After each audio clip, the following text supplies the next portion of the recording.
स्वागत है आप सभी लोगों का इस वीडियो में। आज के इस वीडियो में हम एसएससी एमटीएस की जो आपकी परीक्षाएं चल रही हैं उसमें 5 फरवरी के सभी शिफ्टों के जितने भी हमें रियल और ऑथेंटिक प्रश्न मिल पाए हैं वो हम डिस्कस करने वाले हैं। तो चलिए चलते हैं पहले प्रश्न की तरफ। पहला प्रश्न है हमारा, अकबर द्वारा फतेहपुर सीकरी में निर्मित पंचमहल किस वास्तुकला का मुख्य रूप से शैली से प्रभावित था। मतलब अकबर के द्वारा जो फतेहपुर सीकरी में पंचमहल बनाया गया था ये किस वास्तुकला शैली से प्रभावित था। तो अकबर के द्वारा ये जो बनाया गया था ये बौद्ध शैली से प्रभावित था। इसमें अगर हम अगला प्रश्न देखें, अगला प्रश्न आता है, वर्ष 1969 में 14 निजी बैंकों के बड़े पैमाने पर राष्ट्रीयकरण से पहले भारत का एकमात्र राष्ट्रीयकृत यानी कि सार्वजनिक क्षेत्र का बैंक कौन सा था। तो आप सभी लोगों को पता ही होगा, ये स्टेट बैंक ऑफ इंडिया 1969 के 14 बैंकों के निजीकरण से पहले एकमात्र बैंक था जो सार्वजनिक क्षेत्र का बैंक था, ये यहाँ पे बताया गया है। और इसका एसबीआई का जो है वो इंपीरियल बैंक ऑफ इंडिया के विलय करके एसबीआई बनाया गया था। 1955 में एसबीआई का गठन किया गया था जो उस समय का पहला और एकमात्र सरकारी बैंक था। ये डिटेल आपको जो हम और एक्स्ट्रा डिटेल बताते हैं ये आपके आने वाले सभी एग्ज़ाम्स के लिए इम्पोर्टेंट होती है और जो आपकी आने वाली शिफ्टें हैं उनके लिए तो मोस्ट इम्पोर्टेंट होती है, क्योंकि अभी हम जो वीडियो बना रहे हैं कल जो पेपर होगा उनसे इस वीडियो से 2 से 3 प्रश्न तो डायरेक्ट एनालिसिस से ही फंस जाते हैं। आगे देखते हैं, तो इसमें 14 बैंकों का जो राष्ट्रीयकरण था वो 1969 में इंदिरा गांधी द्वारा किया गया था। 19 जुलाई 1969 को निजी बैंकों का राष्ट्रीयकरण हुआ जिनकी जमा राशि 50 करोड़ से अधिक थी, उन 14 बैंकों का विलय कर दिया गया था। इसके बाद 1980 में 6 और बैंकों का राष्ट्रीयकरण किया गया था। तो टोटल 2 बार राष्ट्रीयकरण किया गया, एक 14 बैंकों का 1969 में। किन बैंकों का राष्ट्रीयकरण किया गया? जिनकी जमा राशि 50 करोड़ से अधिक थी। इसके बाद 1980 में 6 बैंकों का और राष्ट्रीयकरण किया गया। आगे देखते हैं, आगे चलें उससे पहले बता दें करंट अफेयर जो भी पूछा जा रहा है वो हमारी ई बुक से ऑलमोस्ट 80% प्लस यहीं से फंस रहा है। जो मैं पहले भी आपको बता रहा था कि करंट अफेयर हमारी ग्रुप डी के समय भी यहाँ से प्रश्न देखने को मिल रहे थे और जो ग्रुप डी के एग्जाम्स अभी चल रहे हैं उसमें भी प्रश्न कंटिन्यू आ रहे हैं, क्योंकि ये हमारा 1 ईयर का करंट अफेयर है और इसमें हमने 250 प्लस इंपोर्टेंट्स करंट अफेयर प्रैक्टिस के लिए भी दिए हैं। टॉपिक वाइज कवर कर रखा है, इंपॉर्टेंट टॉपिक्स को अलग से हाईलाइटर फॉर्म में कवर कर रखा है और पूरे साल का 1 लाइनर फॉर्मेट, साथ में 250 इंपॉर्टेंट एमसीक्यू प्रैक्टिस के लिए दिए जा रहे हैं। मात्र 39 रुपये इसका प्राइस है। आने वाले शिफ्टों के लिए जिनके भी एग्जाम्स हैं वो इसे परचेज कर सकते हैं, लिंक इसका डिस्क्रिप्शन में मिल जाएगा। साथ में स्टैटिक जीके का कंटेंट जो भी पूछा जा रहा है वो हमारी स्टैटिक जीके की बुक से ही पूछा जा रहा है ऑलमोस्ट। तो स्टैटिक जीके और करंट अफेयर की बुक का लिंक आपको डिस्क्रिप्शन में दिया गया है, वहाँ से आप इजीली इसे परचेज कर सकते हैं। चलिए आगे चलते हैं। अगला प्रश्न आता है, कुणबी नृत्य भारत के किस राज्य का एक प्रसिद्ध लोक नृत्य है। तो ये किस राज्य का प्रसिद्ध लोक नृत्य है? इसका राइट आंसर होगा गोवा। यह नृत्य गोवा के आदिम कुणबी समुदाय के द्वारा यानी कि जो कुणबी ट्राइब होती है उसके द्वारा किया जाता है। अच्छा, यहाँ पे आपको कंफ्यूज नहीं होना है कुम्मी और कुणबी में। कुणबी जो है वो गोवा से संबंधित है, वहीं कुम्मी जो है ये आपका तमिलनाडु से संबंधित है। अगला प्रश्न देखते हैं। अगला प्रश्न आता है, राठटा निघेर यानी कि जो राठवा निघेर नृत्य है मुख्य रूप से भारत के किस राज्य का लोक नृत्य है, ये आपको बताना है। तो ये राइट आंसर क्या होगा? गुजरात इसका राइट आंसर होगा। अच्छा, गुजरात के लोक नृत्य हम देख लेते हैं। डांडिया, रास, भावई, टिप्पणी और पधार ये आपके गुजरात से संबंधित हैं। और गोवा के अगर हम बात करें तो फुगड़ी, डालो और कुणबी जो अभी पूछा गया था ये आपके गोवा के नृत्य हैं। हमारे एनालिसिस की खासियत यह है कि क्वेश्चन तो डिस्कस करते ही हैं कि क्या प्रश्न आए थे, लेकिन साथ में हम उसके एक्स्ट्रा फैक्ट डिस्कस करते हैं जो आने वाले शिफ्टों में आपके लिए इम्पोर्टेंट होते हैं और जो रिपीटेड प्रश्न पूछे जाते हैं। चलिए आगे बढ़ते हैं। अगला प्रश्न आता है, आपकी एक बुक पूछी गई थी, प्रसिद्ध उपन्यास लेडीज टेलर के लेखक कौन है। तो ये प्रिया जो हजेला हैं ये इसकी लेखक थी और ऐतिहासिक उपन्यास यानी कि एक फिक्शन बुक है जो भारत विभाजन 1947, शरणार्थी जीवन, पुनर्निर्माण और मानवीय भावनाओं पर ये बुक बनाई गई है, जो मतलब एक ऐतिहासिक के साथ फिक्शन बुक है जो प्रिया हेजला के द्वारा लिखी गई थी। लेडीज टेलर 1947 के विभाजन, शरणार्थी जीवन और पुनर्निर्माण, इसके बाद जो मानवीय भावनाएं होती हैं, इनके ऊपर बुक को लिखा गया था। निम्नलिखित में से कौन सा ऐतिहासिक स्थल दिल्ली में स्थित है? तो ये पूछा गया था कि दिल्ली में कौन सा ऐतिहासिक स्थल आपका स्थित है। तो इसमें अगर हम बात करें तो जो भी आपके पूछे गए हैं वो आप आई होप आपने आसानी से लगा दिए होंगे, इतना तो आप जीएस पढ़ के गए ही होंगे। तो लाल किला की बात करें, मुगल बादशाह शाहजहाँ के द्वारा निर्मित किया गया था। ये जो हम डिस्कस करेंगे ये दिल्ली के प्रमुख स्थल डिस्कस करेंगे। हो सकता है आपके आने वाले शिफ्टों में कोई और या इनकी खासियत पूछ लिए जाए, तो ध्यान से देखिएगा इनको। कुतुब मीनार महरौली में स्थित है, कुतुबुद्दीन ऐबक के द्वारा इसका निर्माण कराया गया था। इसके बाद हुमायूं का मकबरा, तो मुगल वास्तुकला का एक अद्भुत नमूना माना जाता है इसको भी। अगला आता है इंडिया गेट, एक प्रसिद्ध युद्ध स्मारक है ये। जामा मस्जिद भारत की सबसे बड़ी मस्जिद में से एक है, मतलब भारत की जो सबसे बड़ी मस्जिद है वो जामा मस्जिद है। जंतर मंतर एक प्राचीन खगोलीय वेधशाला है जो आपकी दिल्ली में ही स्थित है। आगे चलते हैं।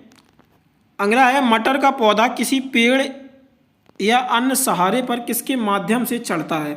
तो मटर का पौधा जो होता है भी किसी पेड़, बाड़ या अन्य सहारे पर प्रतान यानी कि टेंड्रिल्स के माध्यम से चढ़ता है। ये किसके माध्यम से? प्रतान, जिसको हम टेंड्रिल्स बोलते हैं। अगला प्रश्न आता है 297 ईसा पूर्व बीसी में चंद्रगुप्त मौर्य के बाद मौर्य सिंहासन पर कौन बैठा था?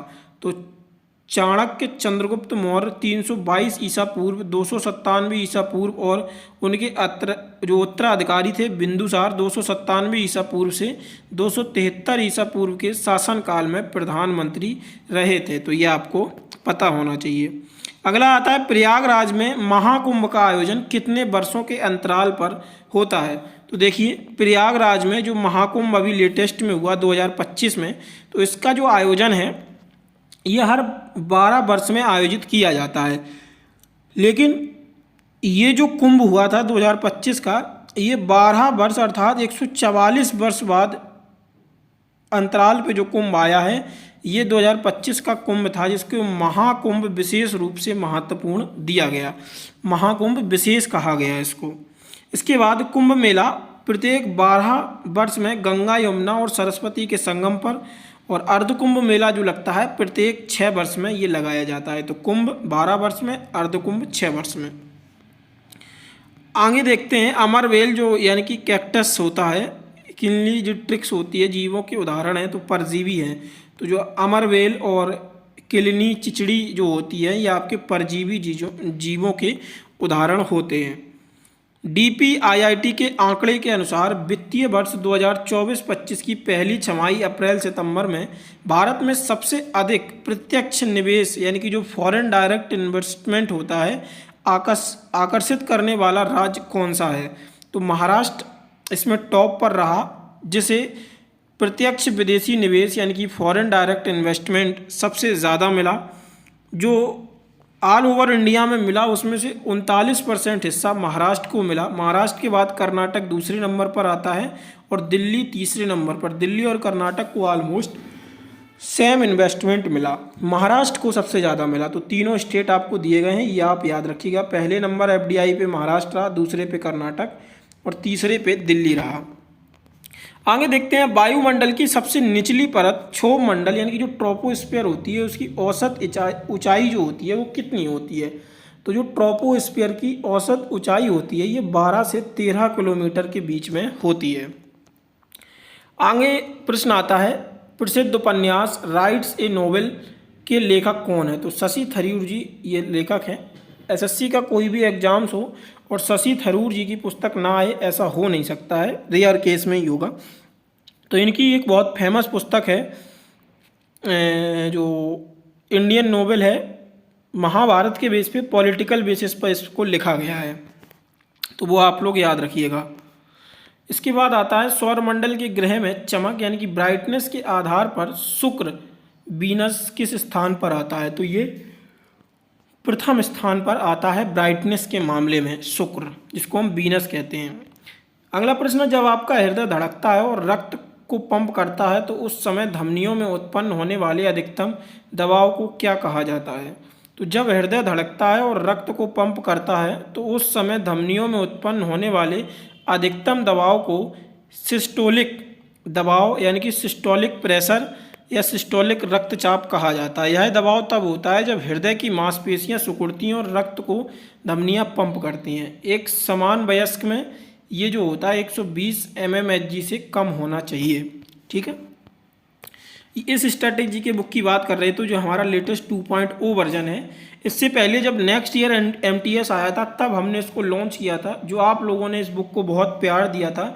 लेकिन अब जो इस MTS के लिए मतलब जब ये लॉन्च हुई थी, ये दीपावली से पहले ही लॉन्च हमने कर दी थी MTS के लिए, मतलब SSC और रेलवे और जो भी अन्य स्टेट्स एग्जाम है सबके लिए। ये इसका 2.0 वर्जन है अपडेटेड फॉर्म में, तो आप लोग इसे भी परचेज कर सकते हैं। बेस्ट रिव्यू रहने वाला है। यहाँ से प्रश्न ऑलमोस्ट आपको देखने को मिल जाएंगे स्टैटिक जीके के, और जो प्रश्न अभी तक बने हैं ऊपर नृत्य वगैरह के सब इसमें हमने बेल्ट कवर कर रखे हैं। तो आप लोग स्टैटिक जीके और करंट अफेयर की दोनों ई बुक डिस्क्रिप्शन में दिए हुए लिंक से परचेज कर सकते हैं। आगे प्रश्न आता है, सांजी मुख्य रूप से भारत के किस राज्य क्षेत्र की एक प्रसिद्ध लोक कला उत्सव शैली है। तो जो सांजी है ये उत्तर प्रदेश की लोक कला शैली है। इसके बारे में हम बताते हैं, जो विशेषकर उत्तर प्रदेश में मथुरा क्षेत्र में की जाती है। यह एक पारंपरिक कला उत्सव शैली है जो मुख्य रूप से नवरात्रि के दौरान कृष्ण लीलाओं को दर्शाने के लिए कागज की कटिंग स्टेंसिल से बनाई जाती है। तो ये उत्तर प्रदेश में भी विशेषकर मथुरा क्षेत्र में इसको किया जाता है।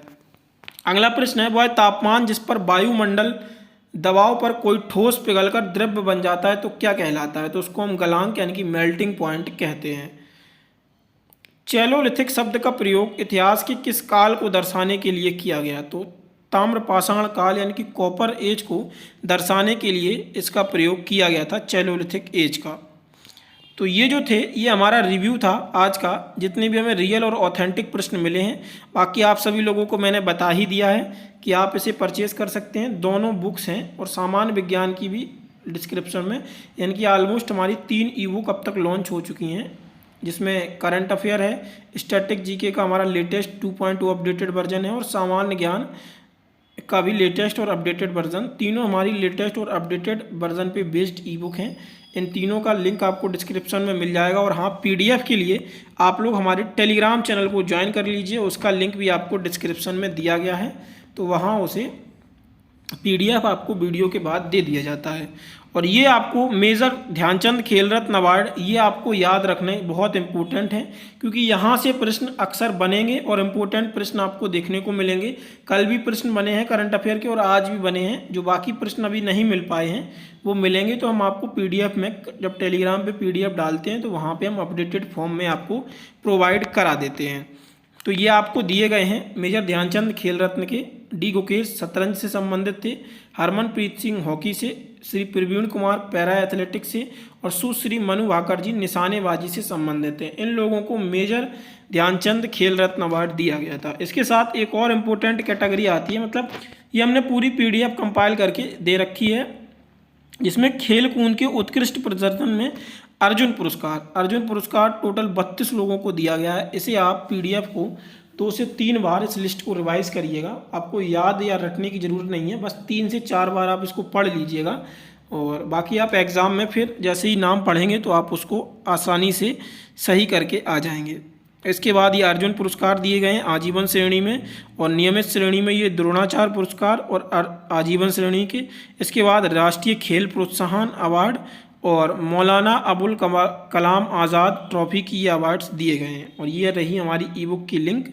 टेलीग्राम चैनल का लिंक भी डिस्क्रिप्शन में दिया गया है, तो ज्वाइन कर लीजिए। और चैनल पर पहली बार आए हैं तो प्लीज़ चैनल को सब्सक्राइब कर लीजिए ऐसी वीडियोस के लिए। और भी इम्पोर्टेंट प्रैक्टिस सेट हमने SSC MTS के लिए करा रखे हैं, तो वो भी आप देख सकते हैं। धन्यवाद।